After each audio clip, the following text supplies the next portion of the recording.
Tala falava le nei fo I vaenga o telefon mai le si ufonga o le laumua o le tala mua. Ua mana o le whainga malos o whaatasi o le o iai nei New Zealand ina ia sui le tu la fono e whaafoe mo pūlea ai le malos ianga mai le la e au fia ai le whaatanga ina lea o le whaaonga ina tangata maututongi whale o isi o solar panels mō lātou mana onga tau I le malos ianga. Ua whaamau nia mai e le minstau tu la fono ia David Sāmoa ai whapea le minstau le malos ianga ia Simeon Brown ia le nei fuafuanga a le malo mō le whaatinoina o whautuanga mai I se lipoti sa ta penaina le mtanga luenga o tu la fono po le regulation ministry. Ta ua le minstau nei o swinga o lo o whaatulgaina I le nei fuafuanga e au fi ai le whaapauina le I lalo le tau mai le ono se lau whaas furu tā la I le lua se lau tā la e whaapipi ina aini masini mo o mia a toa malitaimi e whai ai I tu a inga o ngā ruenga. O ni ngā ruenga te tele fia whai I lalo le polokalame o le a le toe mo o mia ai se whaatangana mai ofisa SS o le malo e pei ona iai le taimi nei.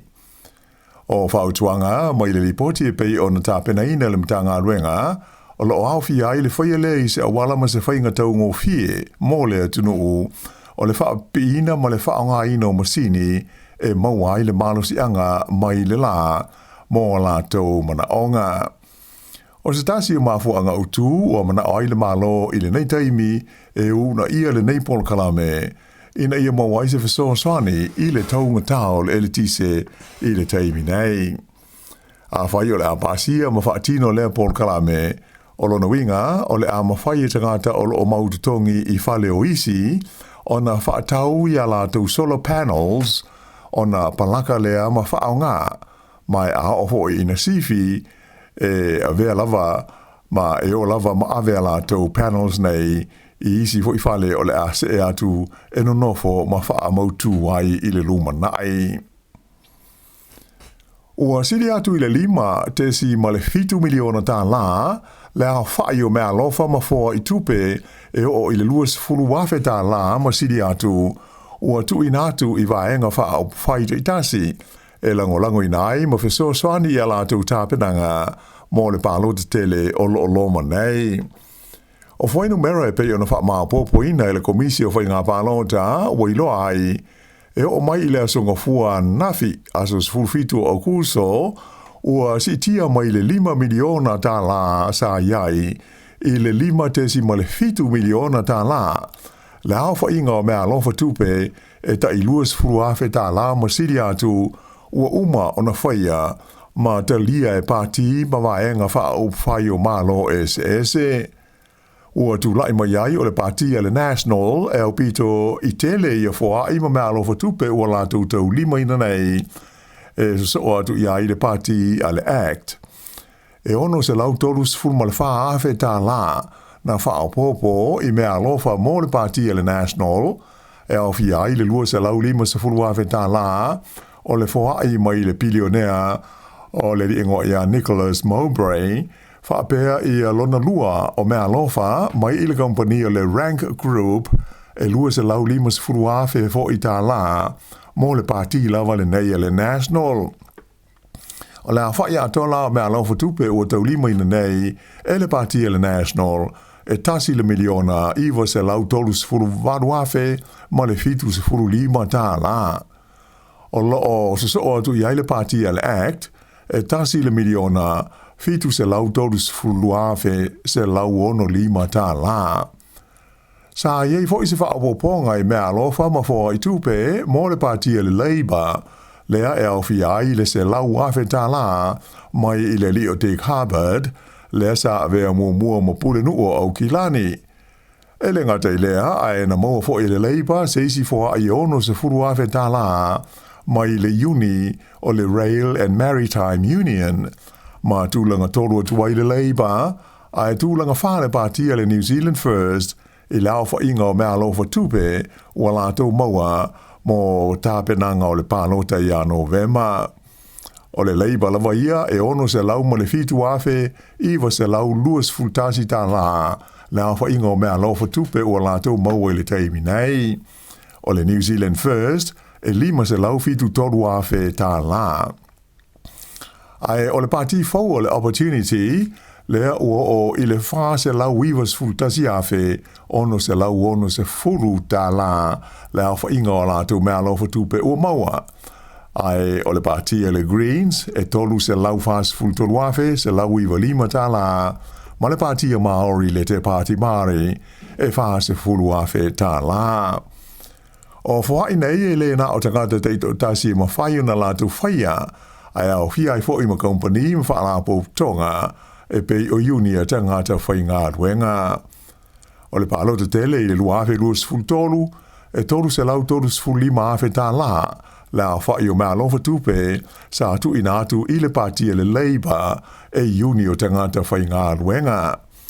E le aise uni na whai mea lofa i le National, i le nā palota, ai e siri atu i le miliona tā la, le a whai o whoha i na maua i le National, mai i company ma pisinisi SS. O le tula whono o loo iai nei, o whaape mai, o se whoha i tutupe e siri atu i le luas furuafe tā la le a whainga, e te tau na whai loa le ingoa le tangata, ma le pisinisi po o le uni, ma se company na au mai ai. A whanga solo ai, e whaato sina o le palota, ua whaai lo mai, le ono si e pēo la whaingo ia mea lofa, e tu inatu i pāti SS ia o lo te wā, mō tōwhi whai pule o le Parliament o New Zealand. O le paula i titi ai o le tau o le pensini ma le suau sa feso swani lea i le tau tau fio fia ai o le tau o le tau singa masani o ainga i le masino o Iulai na se i mawai atu nei. O fwai numera mai le mtanga alwenga le Stats NZ na whaari ai se pau e 5% i le tau o le pensini i le masino o Iuni. Ai o le suau po le diesel e se furulua le 10% le pau na wha mau winai i le taimi o le fesuisu iai o le tau i maketi wha le vao malo mo i oloa ona o vevesi ma le tau i le vao Amerika ma Iran. O lona tolua i leo masina so o wha mau wina pe le pau i lalo le tau o le penisini ma le suau ma ua iei nei se tulanga mau lalo na ilo le tau le sa ia i le masino masi e ui ina e mau lunga atu na ilo le tau na ia i a Februari. O le tau o le pensini ma le suau e a fi ai le tusa o le 5% o le fua wha solo le tau o loa po le CPI, le Consumer Price Index. O le tau mea tau mawha sa si tia le o te sitasi persene ma o ai le tasi te si maleiva persene ua mau lunga ai nai lo le tausanga te ruai. Ma ua whaaria o sa o whainga o pito i pa u lea wha le tausanga talu mai te se ma o le lua awhi lua se fulu wha. Sa telefo i na alu i lunga le tau o fuala au aina wha pēr ma fuala au whaikuka mo le masina o Iuni ai mai se i le vaenga e pei o strawberries whapea i a kukama ma capsicums. Peita ai sa whamawina le pau i lalo le tau o ano o monfasi ato ai momoa, ma nisi o loa ngao si e awhi ai ma whanguinu. O mea tau mawha, e awhi ai le 10% o le fua whasolo o le tau o loa i le CPI. O le tau o le eltise whapea le kesi ma le tutongi o whale sa tele ina tū mau ia ma paula i titi i lalo sa afiso soani telelea e tau whaapaleni ai le sitia o le tau o fe malanga inga i walele i tono le tunu u atoa ma malanga i atunu u i whafo. O pasese o walele i tono ni sila e lata i le 10% le sitanga na ia i a Iuni o se sitanga o pito maulunga lea i tonu o le se furuma le tasi tausanga ua mawai. Ua whanga solo nei sua ngā leo i le mafuanga o le maliu o sakata na maualo na tino o tawhea i le Sami i Dunedin i le afiafi o le sunga fua nafi. Lipotia i leo e stasi sa ia i loa le tawhea ai o le tino maliu le nei i le Sami e le mamau mai i le John Wilson Ocean Drive. Petusa o le 20 minute te ai le tūlai tolu i le afiafi o le sunga fua. o I lima nei o leo ia lea whaalave. Ua whai lo mai e le ainga o le tamaita I tala vau lea no maliu I le waikato o na o le mai o le menengo kāko e le ia a fia o ia unga masani o le wha mai ai sa wavetele o na tinga ina o ia mai o ina umai le nola I le whai unga o le vaya. So o le tamaita I le nei e ngoa ia kaila te wano Crensel e luas furulua te usanga le matua o se tasi sa I longa I le ta longa o le voli polo. Whailo mai o no mātua, lo la ua manao, ina ia sila fia isi mātua matu pulanga talavau, e le te tau na whaata malas tasi I le maile nei o le menenko kāko, e tusa lava pe lewa ai unga ua māsani ai te tau lava o na wave o na wa ai se fomai, ma sa ili se feso swani, mo so stasi o no a fia. O le mori maua mātua o kaila, Sāmoa o ia I winga masani o le flu, mai taruai o ia o stamaita I taalo, o le tinga ai o lona ua, ma maso o lona tino, sa iele manatu, e mafua o na o ta alonga. Sa mai tawina fo I le oso lona wha malili, o na wha solo I lea ina wheo lolo, ma ngai ane ai e mata I le TV, ma manatu ai ua wha solo ina manuia o ia. Peita ai sa wavetele na toe tinga ina ma wala awai ma le ta wale le whala mai po le ambulance. O le whautuanga mai mātu o le neita maa ita I tala vau, e le te tau lava o na whaatalitali se ia wa ia unga masani o le wha mai, o na whaatu asa ili leo se feso soani. O le maliwai o le neita maa ita I tala vau, na tuina mai ai ma le whautuanga le pulenga le whala mai tu malo I le waikato, mo tangata e na ia whaia tui pui o le wha maile nei o le menenko kāko, ai mai se ai fwoi ma tui pui o isi wha mai pipisi e pei o le flu. Ua whailo mai fōfuanga le pūlenga o le wafu ma le tāuranga I Littleton, mo le wha tele ina leo le vaenga wha apitoa mo containers, atoa ma le fausio se wafu e tolu se lau valus furvalu mita le loto, mo va o loa te tele I le whangaloa le te awa Pahari Bay. O le tau ato le ngā ruenga pe ona whailo mai e le Littleton Port Company e valu se lau luas fultasi miliona Tala. Whaalia le company o le nei ngā ruenga tele e le ngata ina whaafeta iai I le manaonga o le au whai o loa le motu saute, ai o le ama whaiai o na whea le tauranga nei ma le wafu e ni waa te tele I le lumanai. Ua tuina maile nei whaalinga mai le pūlenga o le wafu I Littleton, ina ua te ena I le pūlenga o le Ayo Christchurch, ia se fuafuanga whaabisinisi sa tuina tu I le company o le TB World, whaatasi ai mani whaalapo tonga se toro o tangata Maori,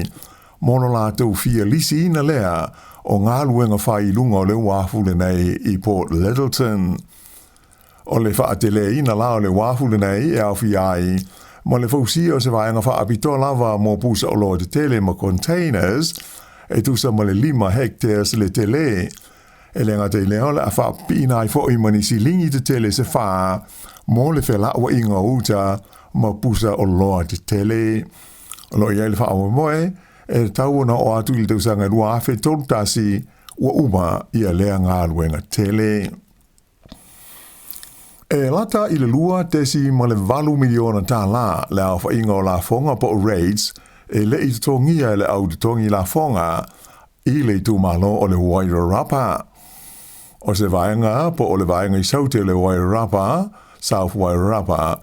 e iwa se lau valus fultolu awhe Tala le au whai raids e o mai I a iuni le tausakanei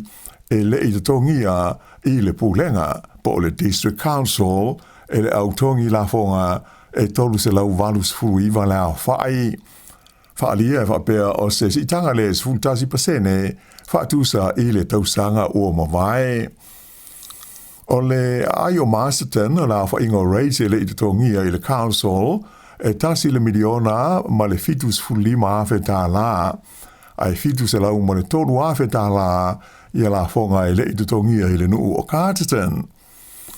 O South Wairarapa, fa se lauono tolu afe Tala le a whai o la fonga i le i tongi e tangata se lau limas ful tolu le a whai i le pitonu o Featherston, ma leisi se lau ma le valu o tangata tongi la fonga i Greytown, e te tau ona lātou tongia, ia le a whainga e lua se lau fast ful ma le ono afe Tala, ai o le au tongi la fonga o Martin Barra, e lua se lau fitus ful fa afe Tala, le a whai o lātou rates, e da tau ona to tongi. Whailo mai fo i petusa ma le tolus fulu easy rate payers o South Wairarapa, e le i to tongi e lava la tau la fonga tu ua, mai i le tausanga te ruai, e tusa la whai ma le se lau se fulu ma le valu afe Tala. I le lalolangi i whafo, o lo o whaawau pēa ngā ruenga i le sā ilia, ma le lawe i o tangata nā whaina, ina ua solo i lalo fale te tele ma fale o ainga ini se mafui e malosi na lulu ina ai i le vaenga i se sae o le tunu o Indonesia i le asa to na ina te nei. Ua whaamatela ina le nei mafui e se mafui e au pito malosi ua la vea ai Indonesia taru mai le tausanga i luafe luas furunua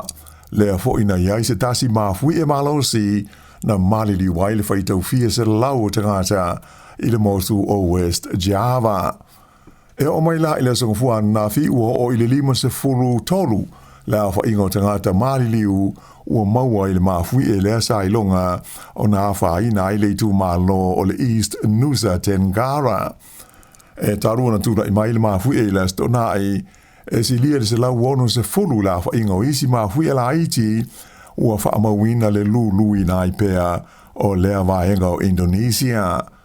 Ua tala fea ngai le mafui e le nei ma le taimi o sao ninga wha amanatu o le maa lo tu to tasi o le a tunu o mai na wha ilo mai o le a wha wau pea ngā luenga la vea ina ai mai se e mawai se fesosani mo i la tau na mawhati ai i lea fo i wha lave o le natura. Ua lipo tea mai le amatali ai o se polkala me fau wha le awa onga a le fita po o le Army a New Zealand mo le fausia o drones mai le 3D printer ma le whaonga ina o ia masini e whoringa ua wha o penga ina ini mea tau. E whaitau miliona Tala se vai ngā tupe ua fua i le vaenga o le fita a le pui ngā New Zealand e wha alua i lea polkalame i le tolu tausanga o lumana inai. O le polkalame fau lea ua amatalia e tolu vai aso le umi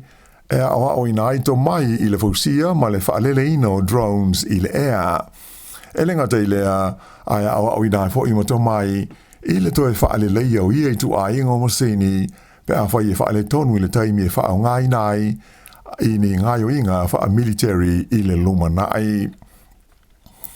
Mai le Pasifika e to tolo min staff o le malo tonga sa wha tau to i le sunga fua. Vai asa taruai lea sa wha ilo ai le palmi o le tunu o ia Lord Foka Whanua, i lona wha amoe moe e filifilia ne min staff o e sui tu langa i min staff e to lua ia o wha amani e le wha amsinonga ni mōri anga so di tula fono sa whaia iai. O le min staff o o tau fia mō ngā luenga te tele a tonga o le ingo ia te vita puloka ua sui tu langa ia se misisika lea na umia lea tu finga. O le min staff o tupe ua filfilia iai ia vika si voki i lave maau o se suisi ni o le ofisa o tupe. O le o sui tu langa o ia i le min staff o tupe sa iai o lata tangi mana. Na whai ai fo i le pāle mi o tonga se whetu na inga o lana kāpeneta mai ua tofi ai le lifo mai o si ale a kawola e a vea ma min staff o le soifua ma lolo ina. O min staff o ia to lua o lave maau ma a kawola o to tolu iai min staff le kāpeneta tonga e le o ni whaipule na filfilia mai le au pālota. O le li pelenise o tu poutoa ia le min staff le vai fafo tonga le ana mua filfilia e avea masui le kāpeneta e ui ina e le o se whaipule na filfilia i le pālota. O le aso valu o le masina Oktopa, o le ua whaatulanga e whai le pālota le titi mō na fua e lua o le pālemene o tonga ua avanoa ona o le whai unga le whaamasinonga. I le atukuki i lipo tia mailo na maua le pāti o le Cook Islands Party, o le foi numera fulisia e la tau te whaavai na ilona limo ni whai ngā malo so mo le foi atu motu le Pasifika. E to tolu ia ni sui tamai tai tu to tasi na malo le palota i le mai aso taluai ua whaalielo la tau whaamoe e whaatasi atu ma la tau langalongoina le pāti le nei o le CIP. O le whaitaunga le tu mau talua na uma le whai ngā palota le atukuki na tu lai mai ai le sifurulua no foa na maua e le Cook Islands Party. O le winga e la tau te moomia ia seisi no foa se tasi tono le pāremene e mawhai ai o na la tau whaavaina ia leisi whai ngā māloe so ai e lea tu no. E tālonga hoki na whaia ina uma awali i whapea ma le awa tamai tai o New Zealand ia la tālonga amata o le taumusanga o le ipo le langi i lea fo i whaanga tama o le hoki pei o na whaanga solo ai i Europa i le teimi nei. O taumusanga hoki nei mo le ipo le langi e tai whātau sanga mo whaia mai o le teimi nei ua whaia whaatasi mai o lo o tali malo ai e tunuu o Peleseuma po Belgium whapea ma le Netherlands. O tālonga alii na whaia ina le anga e 5 i le tasi i le awa alii i le la tālonga ma le awa le Netherlands le au na o lo o iaile siampini le langi i lea tālonga i le teimi nei. Na mua maua le skoa New Zealand ai e tā ai le malolonga ua tasi le ai o New Zealand i le ai le Netherlands. Pei tā ai o le awhalo nua le ana i loa ai le malosi le au le nei le Netherlands manu malo ai e 5 i le tasi. O leisi tālonga so ai New Zealand o le awhitau iai mo le awa Japani le ana whaia ina i le lātou fo i tālonga mua e tolu i le ai i le awa Argentina. I le vaenga o te mai tai sa mua foi tau ai le Black Sticks i le la tālonga ma le awa Belgium mai o ai o le tālonga e 5 Peleseuma ai 2 le Black Sticks a New Zealand. O leisi tālonga o ai te mai tai o New Zealand o le awhitawi ai ma le awa Iolani le ana whaia ina i a Spain e tolu i le 2 i le lātou tālonga mua.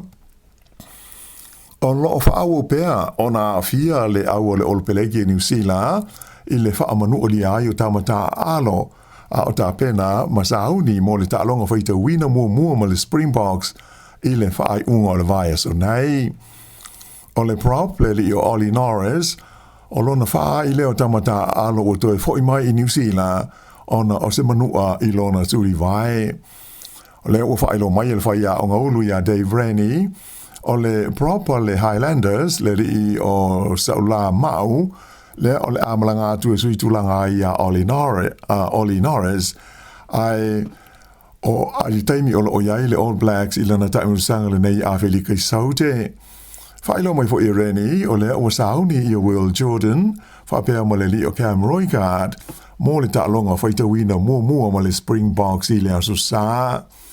O na nafi, lea na malangai i a Felika Saute i a le halfback o Noah Hotham ua mo mi mai i whaaleo leo ona o se manua o lo a fiai le li o Coates Ratima na manua i le tālonga i le sā ma le au o le Bulls. O isi tamata alo e toru ia ua wawe na fo i mai ona o manuanga e au fiai le huka o George Bell o le center o Billy Proctor ma le wingi o Caleb Clark. O lea ua iei nei whaatasi ma le au i a Felika Saute le huka o Bradley Slater whapea le first 5 o Richie Moonga e pei ona mana o mia mai